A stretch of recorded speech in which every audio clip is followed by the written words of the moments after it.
Hello and welcome to another episode of Minding My Business. Today we're going to be talking about cash flows. Cash flows is the lifeblood of every business, and especially as a small entrepreneur, it's something you want to pay very keen attention to, because imagine you running out of blood. If you have no blood, what? You die. And it's the same thing that happens to your business. If there's no cash flows running through the vein of that business, it's gonna die. So you have to pay keen attention to managing your cash flows.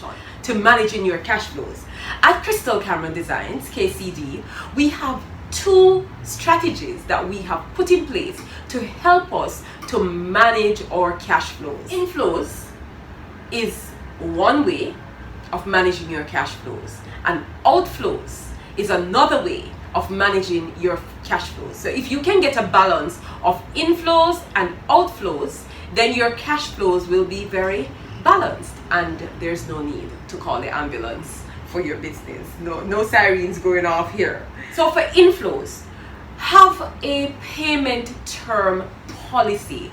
Let your clients know if you're offering COD, or if it's a 15-day credit, or if it's a 30-day credit. Or before you get in bed with a customer, find out from them what payment term you two are going to agree upon, because some companies have their strict payment terms, like they only pay in 30 days, or they pay in 60 days, or they pay in 90 days.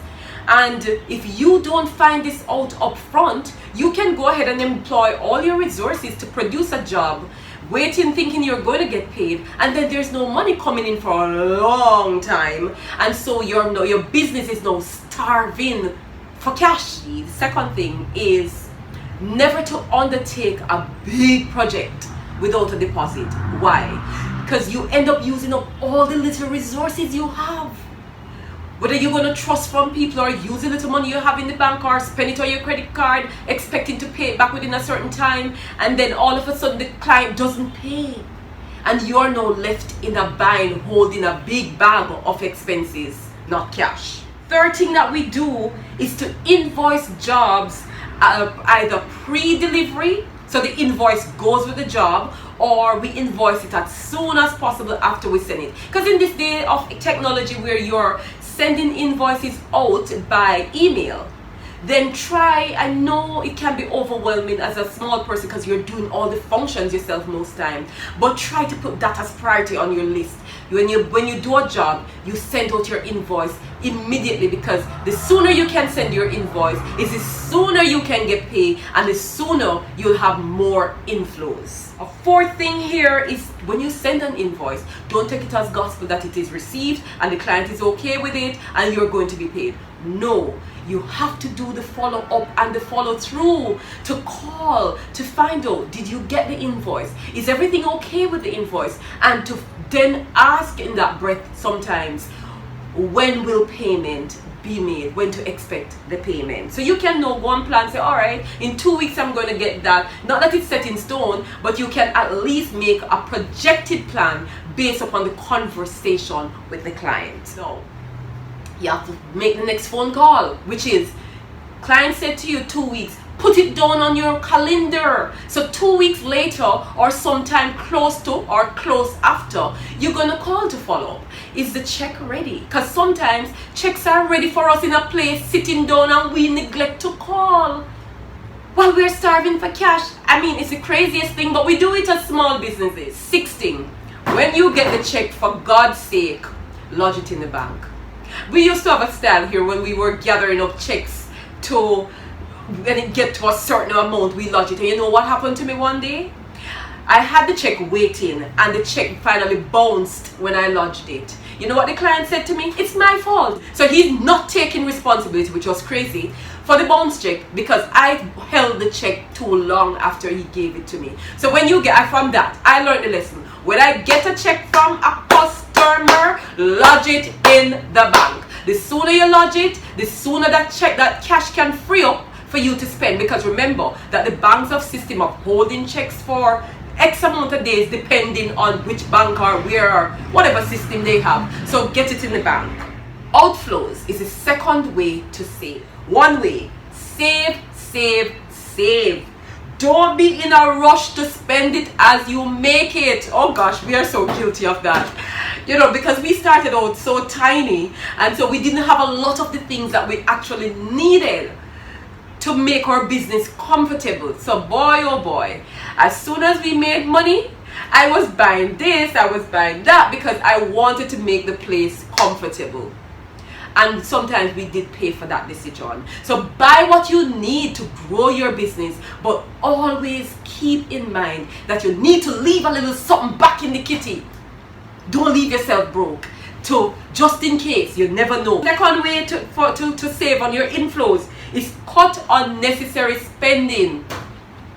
Yeah man, as soon as we were making money here at KCD, I wanted to have all the comforts. I went for the internet plan because I wanted fast internet, so I was out with the cheap internet. I was out with that. I was putting in all kind of things. Some things are unnecessary. Some bills that we take on, especially bills that we have to pay every month. Watch those bills, because what you're doing is storing up expenses long before you store up the income.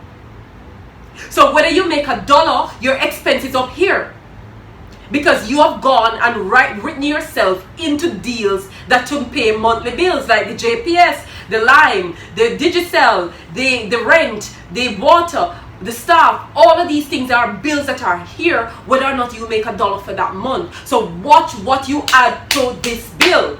Keep your expenses sensible and smart. Use wisdom. Another way we save with our inflows is don't waste resources. You hear they say all full ones, waste make all full ones. We have suffered from that. So be very, very diligent and stringent with your resources, not to waste. Turn off the pipe when you're not using it. Lock off the pipe, lock off the light, the JPS when you're not using it. Dr. Barnes from Southdale Dental gave me a tip that has saved me $10,000 every month on my light bill. She says in the evenings when she's leaving her business place, she'll lock off her breaker.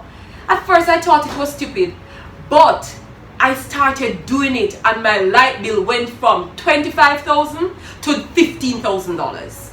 Save your resources. The less bill you have to pay, it's another way to save. Pace your growth, which was what I was saying. So when you make your money, don't go invest it too fast. Pace yourself. So if you need a printer and you need a computer, decide which one is most important to your growth and buy one at a time, so you don't spend everything you make. So that's it in a nutshell there for today's topic, which is cash flows, the lifeblood of your business. Cash flows is critical to the life of your business.